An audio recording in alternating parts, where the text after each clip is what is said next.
Korupsi di masa bencana bisa dihukum mati. Jangan sampai ini Pak Jokowi ditipu sama anak kecil. Proses pengadaan jasa pelatihan, saya orang Palembang Pak, saya bingung, ada pelatihan bikin pempek Pak, 600.000 rupiah. 600.000, belajar aja sama istri saya di rumah, gratis gitu loh. Nah iya, ya di YouTube gratis gitu loh. Pak Firly juga bisa buat itu pempek itu kan, yang dilakukan oleh ring satu istana ini dalam konteks staf khusus presiden. Saya kasih contoh, ada anak muda ngirim surat ke camat-camat atas nama COVID, ya nggak bubarin aja staf khusus. Anak muda, saya muda Pak, nggak pernah rampok uang rakyat. Ini anak baru umur 20-an tahun ngerampok uang rakyat triliunan. Malu kita jadi anak muda. Kita minta tolong ketua mainkan ini untuk proyek kartu prakerja senilai 5,6 triliun. Cukup dengan mundur Pak, ini korupsi. Salah satu vendor ruang guru itu staf khusus presiden. Alamat pemilik sahamnya, beneficial ownernya ada di Singapura, ada di Amerika. Mau begini konyolnya kita. Siapa yang terlibat diusut. Korupsi di masa bencana bisa dihukum mati. Soal kartu prakerja tadi kurang detail ya.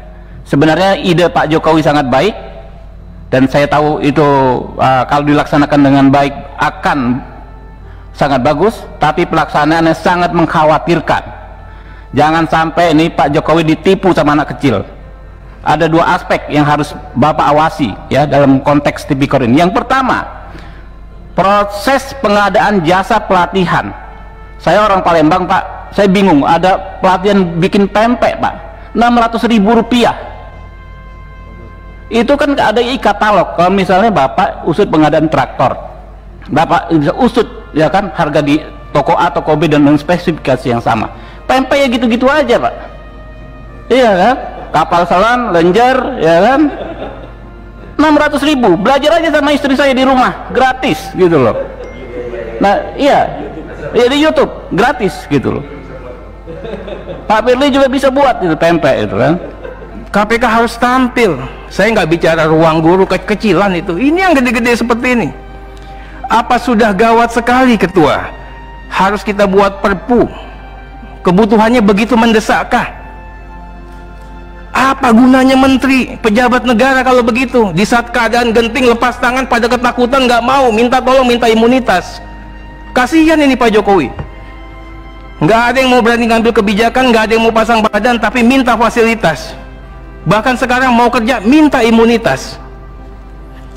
Ketua, saya minta betul bagaimana strategi dan pembiayaan serta postur. Tadi ketua katakan 405T untuk kesehatan, 75T untuk kesehatan Pak. Yang lainnya nggak tahu. 110 untuk pemulihan dikasih ke siapa? Negara mau pinjam 1.000 triliun Pak. Untuk apa? Jangan-jangan dengan perpu bisa jadi kekuasaan baru di atas kekuasaan presiden.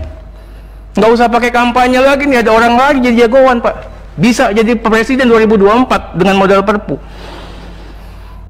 Pak Ketua, saya ingin katakan kita harus jaga Pak Jokowi jangan sampai beliau tersandra. Yang bawa mobil orang nanti dia yang tanggung jawab kalau nabrak. Bahasa sederhananya begitu. Jangan sampai juga ada desain besar Ketua. Jangan sampai ada kooptasi kekuasaan pemerintah yang berkuasa saat ini atas nama undang-undang. Ketua harus jaga juga ini dalam aspek pencegahan. Saya ingin katakan DPR bukannya tidak tahu, DPR bukannya tidak mengerti, bukannya DPR bodoh, tapi kita katakan DPR bersabar. Mau sampai mana langkah mainnya ini? Kami mau KPK ini proaktif, menjaga dan melindungi pemerintahan yang sah, memberikan masukan, rekomendasi terkait dengan kebijakan-kebijakan yang anomali dan menyimpang. Di negara mana saja Ketua, infokan ke kami, ada COVID tapi tiba-tiba dibuat perpu seperti ini. Ini Ketua nggak usah repot-repot ngurusin yang kayak gitu. Ini di hulunya dulu dimainkan.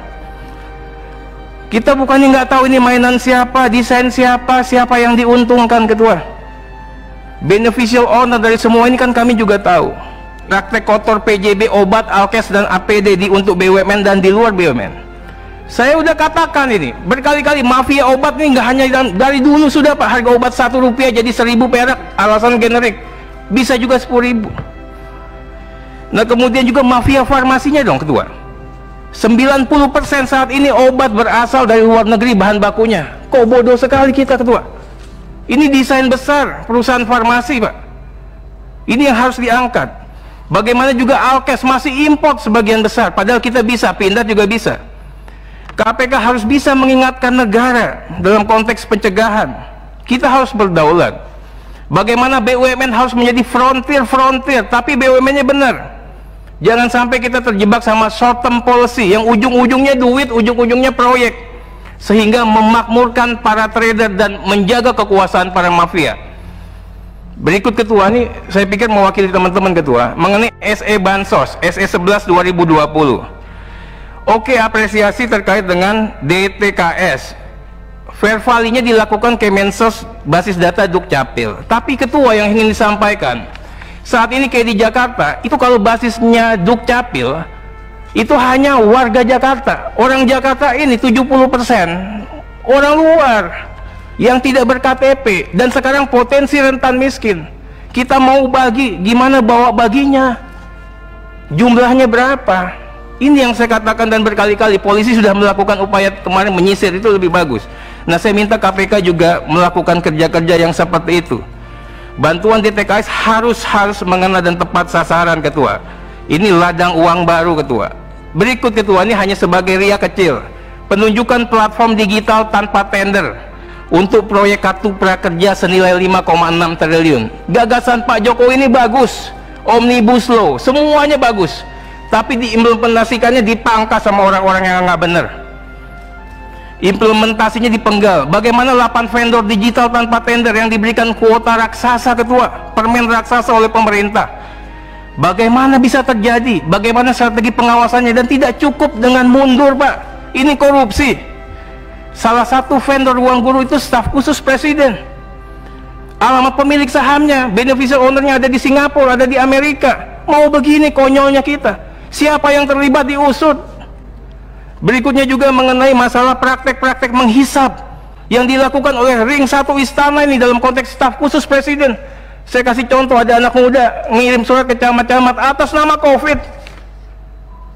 Ya nggak, bubarin aja staf khusus. Anak muda, saya muda, Pak, nggak pernah rampok uang rakyat. Ini anak baru umur 20-an tahun, ngerampok uang rakyat triliunan. Malu kita jadi anak muda. Kita minta tolong, Ketua, mainkan ini. Kemudian penerbitan surat B1939, sumbangan bencana. Ini prinsipnya good governance, terbuka dan transparan, tapi harus diadministrasikan dengan baik. Saya ingin katakan bagaimana, Ketua sudah mengatakan harus diumumkan pakai website resmi, keluar masuk per hari diumumkan, tapi yang jalan berapa, Ketua? Tindak tegas, kalau dia ngelanggar nggak boleh terima donasi lagi. Ini kan gratifikasi, Pak. Cukup. Terakhir, Ketua, mengenai Pak Novel, kita pikir mudah-mudahan tetap diperhatikan Pak Novel Baswedan, bagaimana kesehatannya beliau. Walau bagaimanapun beliau adalah patriot penegakan hukum tindak pidana korupsi. Mungkin itu saja, masih banyak, tapi cukupkan, Ketua. Terima kasih, Ketua. Jadi itu gimana menentukan harganya? Itu ada bikin kopi kalau nggak salah berapa pelatihan sekian ratus rupiah, itu dikejar, Pak, gitu. Ini kita gregetan, Pak. Kita pengen Pak Jokowi sukses, berhasil dengan program kartu prakerja. Jangan ada yang berani-berani mengambil kesempatan. Yang kedua, soal penunjukan mitra tadi sudah diborong oleh Pak Terry. Nah, berikutnya Pak Firly dan kawan-kawan, saya juga mempersoalkan daerah-daerah yang ingin melaksanakan pilkada. Tadi Bapak sudah sebut kayak Jember itu tertinggi, padahal Surabaya saja yang ibu kota provinsinya dan mungkin lebih merah zonanya hanya puluhan. Kejar, Pak, cari, Pak.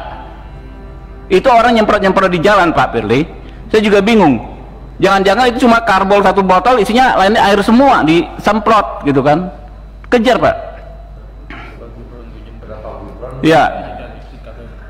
Lalu, Pak, ini saya sedikit cerita.